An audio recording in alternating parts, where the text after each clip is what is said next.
오늘의 말씀 마태복음 2장 19절에서 23절 말씀입니다. 헤롯이 죽은 후에 주의 사자가 애굽에서 요셉에게 현몽하여 일어나 아기와 그의 어머니를 데리고 이스라엘 땅으로 가라. 아기의 목숨을 찾던 자들이 죽었느니라. 요셉이 일어나 아기와 그의 어머니를 데리고 이스라엘 땅으로 들어가니라. 그러나 아켈라오가 그의 아버지 헤롯을 이어 유대의 임금됨을 듣고 거기로 가기를 무서워하더니 꿈에 지시하심을 받아 갈릴리 지방으로 떠나가 나사렛이란 동네에 가서 사니 이는 선지자로 하신 말씀에 나사렛 사람이라 칭하리라 하심을 이루려 함이로라. 헤롯이 아기를 찾아 죽이려 하자 주의 천사의 인도하심으로 요셉은 마리아와 함께 애굽으로 피해 헤롯이 죽기까지 지냅니다. 세월이 흘러 자신의 왕권을 유지하기 위해 유아 학살을 강행했던 헤롯이 죽자 주의 천사가 요셉의 꿈에 나타나 이스라엘 땅으로 가라고 지시합니다. 20절 일어나 아기와 그의 어머니를 데리고 이스라엘 땅으로 가라. 아기의 목숨을 찾던 자들이 죽었느니라 하시니 아멘.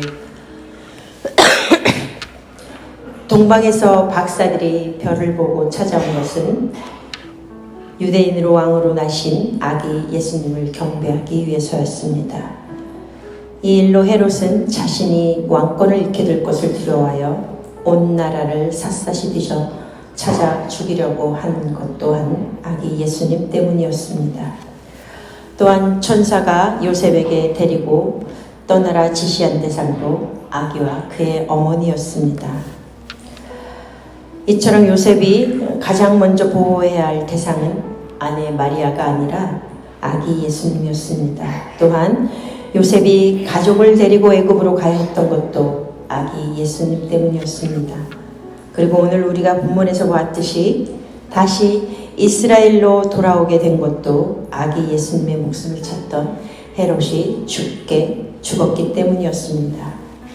그리하여 주님의 지시로 요셉이 아기 예수님과 마리아를 데리고 이스라엘 땅으로 들어가 편하게 지낼 것이라는 기대를 안고 들어갑니다.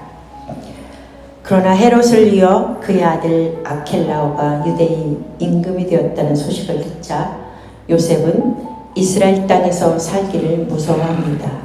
왜냐하면 아켈라오는 아버지 헤롯보다 더 악했기 때문입니다. 헤롯이 죽은 후에 그의 유언대로 안티파스와 아켈라오와 빌립 등 3명이 후계자가 되어 유대를 분할 통치를 했습니다. 안티파스는 갈릴리와 요단 동편과 베레아 지역의 분봉왕이 되었고 빌립은 이두메 지역과 요단 동편의 드라고니스의 분봉왕이 되었습니다. 본문의 아켈라오는 헤롯의 왕위를 물려받아 유다와 사마리아와 이두메 일부 지역 등 이스라엘 중심 지역을 다스리게 된 것입니다. 당시에 유다 왕이 되려면 로마 황제의 인준을 얻어야 했습니다. 그러나 로마 황제 가이사 아구스도는 그를 인준하지 않았기 때문에 아켈라오가 직접 로마 황실까지 찾아가서 자신이 선한 정치를 하겠다는 조건하에 왕위를 받아가지고 돌아와 유다를 통치합니다. 아켈라오는 아버지 헤롯 못지않게 잔인하다는 것을 요셉이 알게 된 것입니다. 그가 통치하는 유대 땅에 속한 그리하여 요셉은 그가 아켈라오가 통치하는 유대 땅에 속한 베들레헴으로 가기를 두려워했던 것입니다. 그리하여 주님은 요셉에게 그 유한 성품의 안티파스가 통치하는 갈릴리 나사렛에서 가서 살게 합니다. 23절 나사렛이란 동네에 가서 사니 이는 선지자로 하신 말씀에 나사렛 사람이라 칭하리라 하심을 이루려 함이로라. 아멘. 당시에 나사렛은 보잘것없는 작은 마을이었습니다. 특히 예수님 당시에 유대인들이 싫어하던 로마 군대가 주둔해 있었기 때문에 이 나사렛은 특히나 경멸을 받는 마을이었습니다. 심지어 요한복음 1장에서 빌립이 예수님을 만나고 와서 보라, 나사렛 예수를 와서 보라 라고 말했을 때도 나다나엘이 나사렛에서 무슨 선한 것이 나겠느냐라고 말할 정도로 천대받던 마을이 바로 나사렛이었습니다.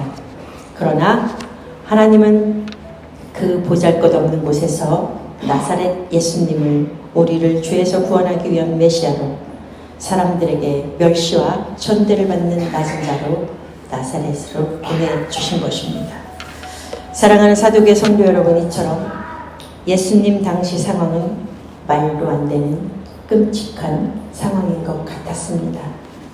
그러나 하나님은 아기 예수님을 애국으로 피신시켰다가 다시 또 이스라엘로 오게 하시고 마침내 이스라엘을 구원할 메시아로 보내신 것을 우리는 말씀을 통해 볼 수가 있습니다.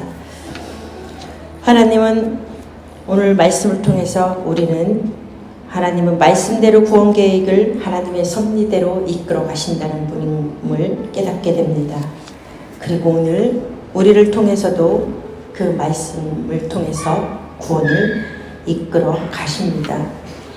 오늘 우리가 살아가는 세상이 큰일 날 것처럼 혼란스러운 상황 가운데 있습니다.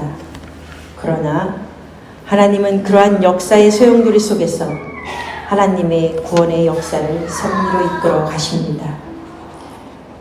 오늘도 세상의 어떠한 공격에도 하나님은 말씀을 이루시는 분이심을 기억하며 우리를 보내시는 곳 그 어느 곳에서든지 묵묵히 요셉이 그러했듯이 말씀에 순종하며 주의 뜻 이루어지기를 소망하며 주어진 일들을 감당하시는 저와 여러분이 되시기를 간절히 소망합니다.